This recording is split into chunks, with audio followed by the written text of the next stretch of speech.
शादी खाना और वास्तु समाधान। जब शादी खाना के लिए बड़ा जगह जरूरत पड़ेगा, तब उस उतना बड़ा जगह में वास्तु का पालन करने के लिए तो कुछ दिक्कत नहीं आना चाहिए। लेकिन वास्तु का नियमों का पालन करने में जानकार कम रहने से हो या नेग्लिजेंस के कारण से वैसे हो, कुछ जगहों पे, कई जगहों पे वास्तु का दोष होते रह रहा है और शादी खाना बहुत नुकसान में गिरते रह रहा है।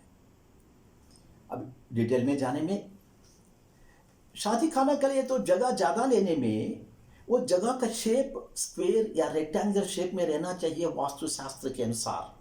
लेकिन इसके अलावा दूसरा तीसरा किसी प्रकार की और विकल्प नहीं है। और उस स्थिति में आपने क्वालिफाइड वास्तु सिद्धांतिक को, कंसल्टेंट को आपने संपर्क करने में इसका समस्या का समाधान जरूर मिल जाएगा।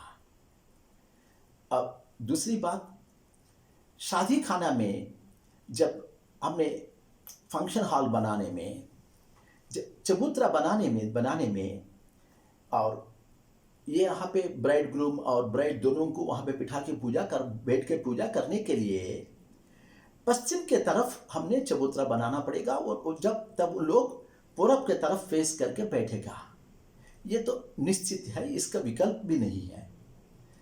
कुछ जगहों पे इसके खिलाफ भी जा रहा है, कोई दक्षिण के तरफ बना रहा है, ये ठीक नहीं है।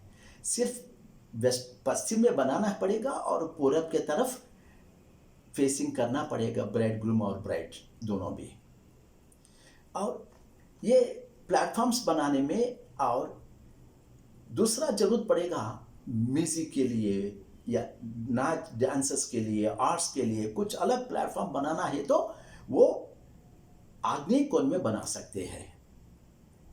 और उसके बाद ये फंक्शन हॉल्स के लिए तकरीबन बहुत ज़्यादा फंक्शन एरिया होने से कई जगहों पे आरसीसी रूफ बहुत कम जगहों पे रह रहे हैं, कई जगहों पे तो टिन शीट्स डाल रहा है। तब जब टिन शीट डालने का है तो वो स्लोप सिर्फ पूरब या उत्तर के तरफ रहना चाहिए, ना पश्चिम या दक्षिण की तरफ स्लोप नहीं रहना चाहिए। और किचन के बारे में बात करने में, सिर्फ आग्नेय कोण में ही किचन रहना ही पड़ेगा या वायव्य कोण में रह सकता है। लेकिन आग्नेय कोण में किचन को और यहाँ पे रखने के बाद भी, और उसका फैसिलिटीज, एक्सटेंडेड फैसिलिटीज के लिए, खासकर स्टोरेज ऑफ गैस सिलेंडर्स ऐसी चीज़ों के लिए कई जगहों पे साउथ वेस्ट में रख रहा है। लेकिन ये मना है, वो सब चीज़ सिर्फ साउथ ईस्ट में ही रखना पड़ेगा और नहीं तो वो वायु में रख सकता है।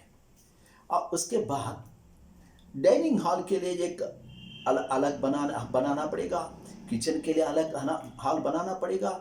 ऐसा कुछ ये सब हाउसेस बनाने में, एक ही जगह में सब हाउसेस बनाने में ये पूरा एक सिस्टमैटिक रहना चाहिए, एक सिंक्रोनाइज होना चाहिए।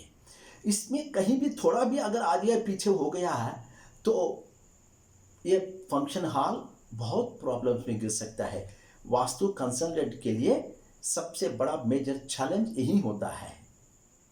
और पार्किंग के लिए वायव्य जगह बढ़िया होगा, उस वायव्य में भी।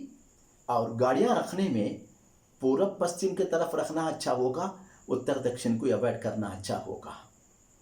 और इस फंक्शन हॉल का मालिक के लिए कुछ भी कमरा बनाना है तो, कुछ ऑफिस बनाना है तो वो इस जगह में सिर्फ निरुति के जगह में साउथ वेस्ट में ही हमने जगह बनाना पड़ेगा।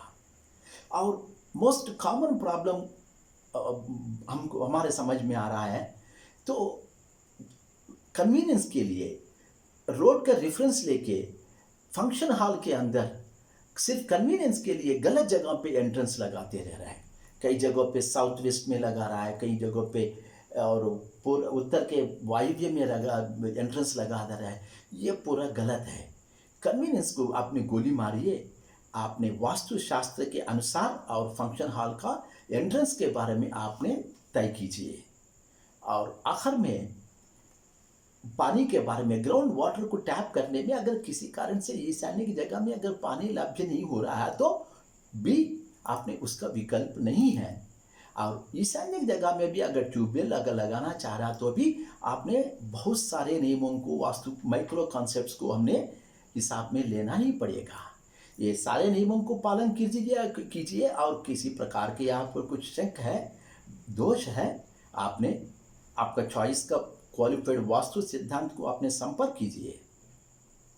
किसी प्रकार के डाउट रहा तो फ़ोन नंबर या ईमेल के द्वारा मुझे संपर्क कर सकता है। कृपया ये चैनल को सब्सक्राइब कीजिए, वीडियो को लाइक कीजिए, शेयर कीजिए, कमेंट कीजिए। अगला एपिसोड तक मैं छुट्टी लूँगा, तब तक के लिए नमस्कार।